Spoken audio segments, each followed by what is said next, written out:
Агроунiju koja žive po ubiti.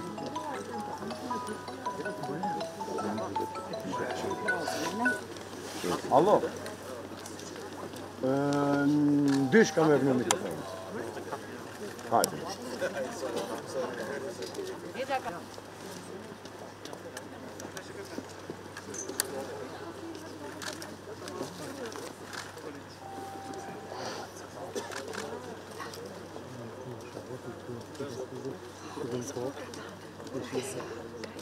Ja znam Jovana Penića kako nas još da se počne na vreme podržano.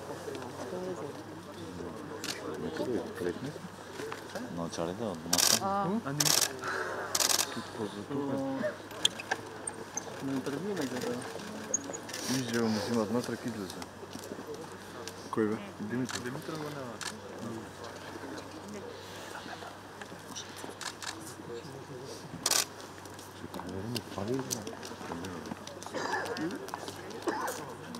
Майка, ти кај си сега?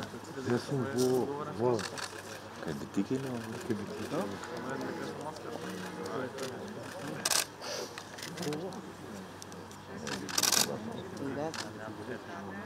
И kada ti Kovačević.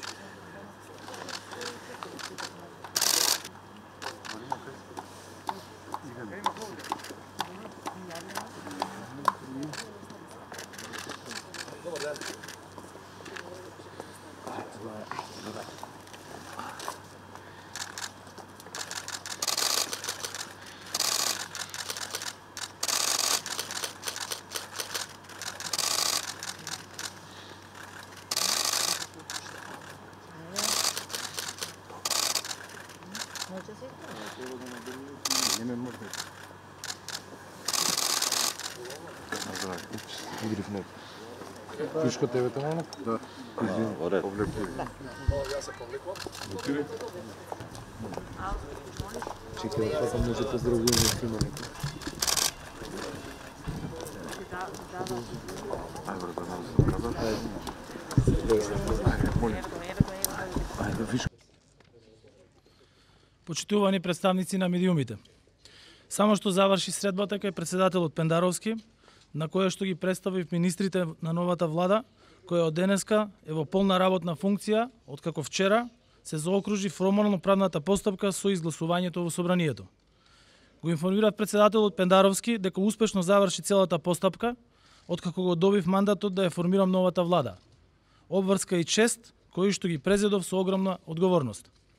Очекувам добра соработка со председателот на државата во интерес на граѓаните и државата. Новата влада има јасна цел да одговори соодветно на енергетската криза, да обезбеди сигурност, услови за подобар живот и европска и просперитетна иднина на нашите граѓани. За тоа е потребно ефикасно, честно и одговорно владење, што како одлики ги бара во сите министри што прифатија да бидат дел од тимот кој заеднички ќе се стреми низ независните институции и правично општество да им служи на интересите на граѓаните. Новата влада јасно ги дефинираше приоритетите за работа. Клучен прв приоритет е справување со енергетската криза во државата, која што е европска енергетска криза и која се чувствува и во Република Северна Македонија.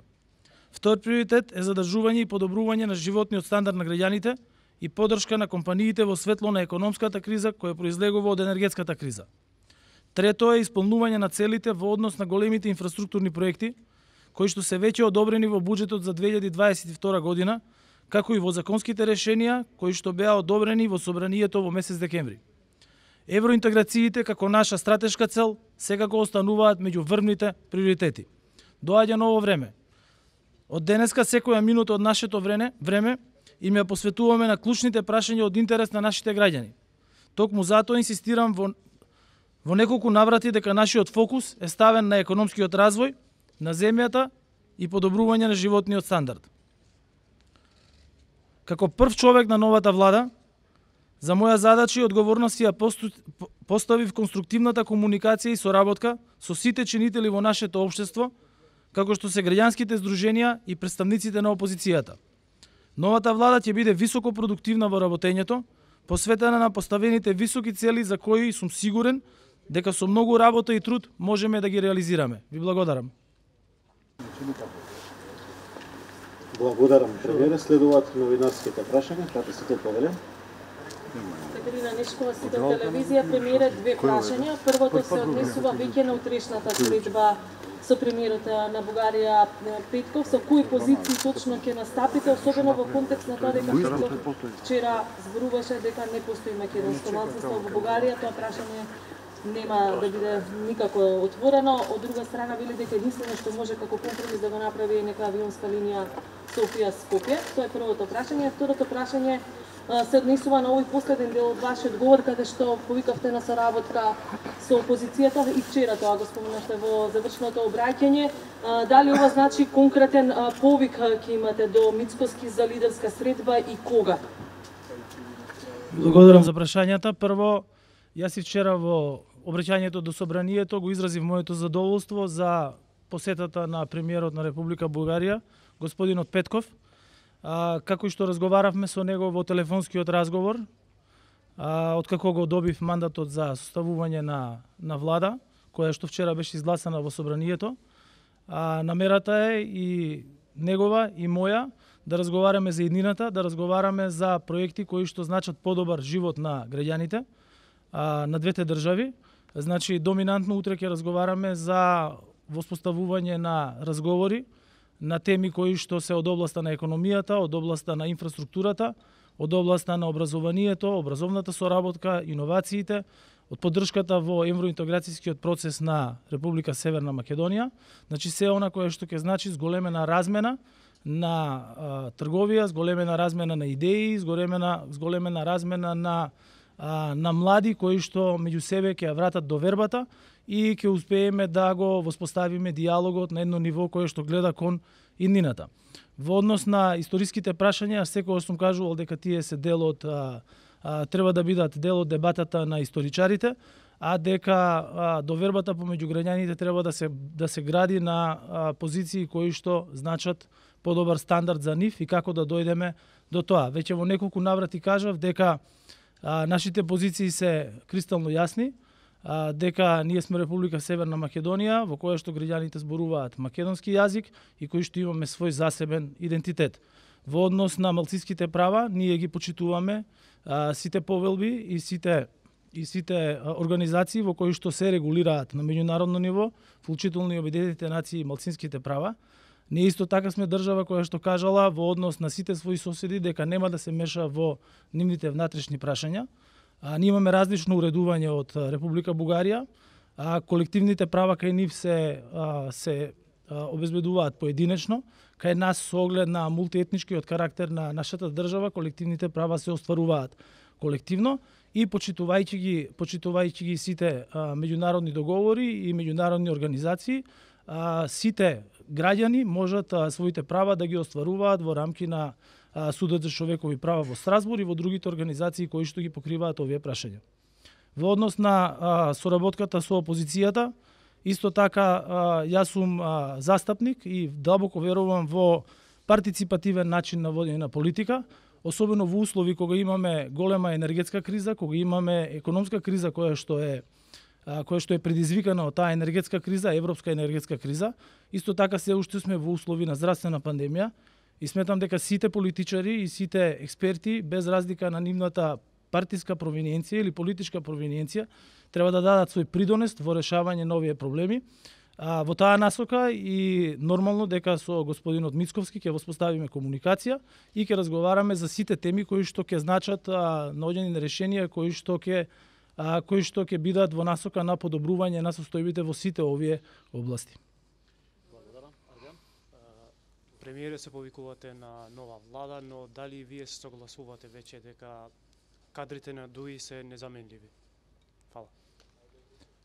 Јас никогаш не сум ги делел луѓето со кои што сум работел на кадри од одредена политичка партија или од одредено време или од одредена провиненција, секогаш ги анализирам и ги вреднувам врз основа на нивните професионални перформанси. Со министрите кои што беа дел од претходната влада, а кои што се пак дел од оваа влада, јас имав соработка како заменик министер за финансии и тоа соработка на високо ниво со оглед на тоа дека Министерството за финансии во услови на двегодишната криза по структура и по обемот на својата работа комуницираше со сите министерства и не само министерства, туку и со сите стопански комори, со здруженија на работодавачи, со синдикати и така натаму. И можам да кажам дека сум лично задоволен од перформансите на министрите, кои што во овој случај вие ги потенциравте од ДУИ, ги предложи да бидат повторно во состав на новата влада. Уште едно прашање, повеле. Андријана Лазова, Канал 5. Премиере, економијата е во ред за тоа што рековте дека ќе разговарате со бугарскиот премиер, но дали тие економски прашања кои што би ги решиле со него ќе бидат доволни за да го тргнат тие ветото на евроинтеграциите или сепак историјата ќе остане камен на сопнување?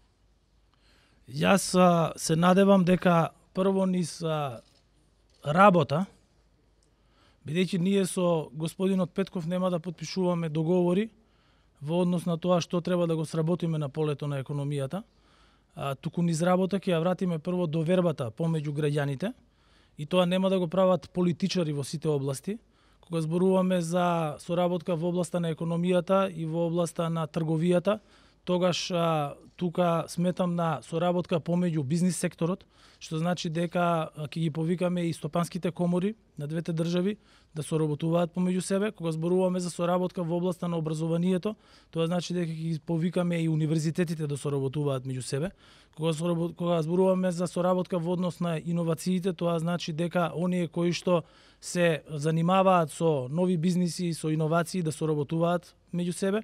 Кога зборуваме за образовна размена, за културна размена, тоа значи дека младите ќе треба да воспостават подобра комуникација помеѓу себе и се надеваме дека на тој начин, правејќи еден диалог на ниво на теми кои што го исполнуваат животот на луѓето во однос на нивните очекувања и во однос на подобрувањето на тоа како живеат, дека ќе надвладеат над историските теми и дека на основ на таков диалог и на основа на таков разговор помеѓу две добрососедски и две соседни држави, кој што разговор ќе се базира нормално на европските вредности, на почитување помеѓу сите граѓани, на почитување на достоинството на граѓаните на двете држави, дека ќе успееме да дојдеме до решение.